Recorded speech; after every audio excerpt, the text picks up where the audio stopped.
Praise the Lord. दिवस वचन म्हणत आहे लूक 10 अध्याय आणि 20 वचन म्हणत आहे, तथापि तुम्हाला भूते वश होतात याचा आनंद मानू नका, तर तुमची नावे स्वर्गात लिहिली आहे याचा आनंद माना.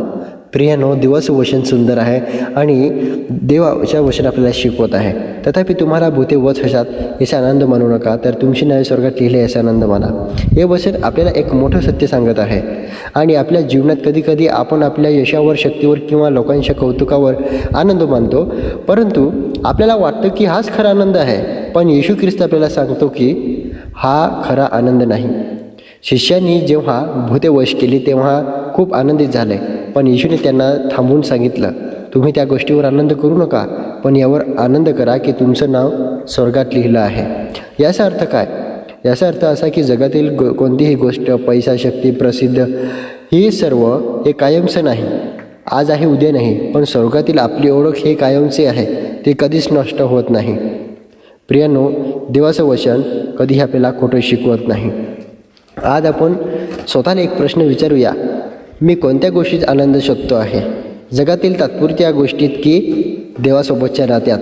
देव आपल्याला सांगतो की तुमचं नाव स्वर्गात लिहिलं जाणं म्हणजे देवाने तुम्हाला स्वीकारलं आहे, प्रेम केलं आहे आणि तुम्हाला अनंत जीवन दिलं आहे. आनंद कोणतीही परिस्थिती कधीच हिरावून घेऊ शकत नाही.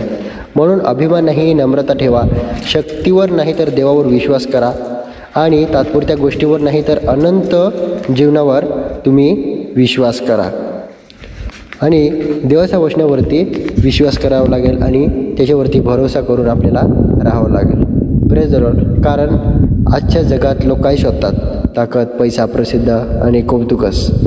आपण जेव्हा काही मोठं साध्य करतो तेव्हा आपल्याला वाटतं की मी काहीतरी मोठं केलं आहे, पण येशू ख्रिस्त आपल्याला सांगतात की तुमची ओळख तुमच्या कामात नाही तर देवाशी असलेल्या नात्यात आहे. आणि अनेक शिष्यांनी भूते वश केली, चमत्कार केले. त्यांना वाटतं आता आपण महान झाले, पण येशू ख्रिस्त त्यांना नम्र करतात आणि सांगतात ही गोष्ट तात्पुरती आहे, पण स्वर्गात तुमचं नाव कायमचं लिहिलं आहे. याचा अर्थ काय? आपण कधीकधी सोशल मीडियावर लाईक, व्ह्यूज, फॉलोवर्समध्ये आनंद शोधतो, पण ते सगळं काही काळाचं असतं, आज आहे उद्या नाही. पण जर देव म्हणतो की तू माझा आहेस, तर तो आनंद कोणत्याही परिस्थितीत बदलत नाही. आणि खरा प्रश्न आहे, आपण कोणासाठी जगतो आहे? आपण कशासाठी जगतो आहे? कारण देवाचा संदेश आपल्याला शिकवत आहे, तुझं मूल्य तुझ्या कामावर नाही, तुझी ओळख तुझ्या यशावर नाही, तर तुझी खरी ओळख तू देवाचं मुलं आहेस. आणि जर तुझं नाव स्वर्गात लिहिलं आहे तर तू आधीच जिंकला आहेस. Praise the Lord. आणि देव आपल्याला शिकवत आहे, अभिमान सोडा, नम्रता स्वीकारा आणि देवावर पूर्ण विश्वास करा. कारण शेवटचं सत्य असं आहे की जग तुमचं नाव विसरेल, पण देव जर तुमचं नाव ओळखतो तर ते सर्वात मोठं यश आहे. देव तुम्हाला आशीर्वादित करो. आमेन.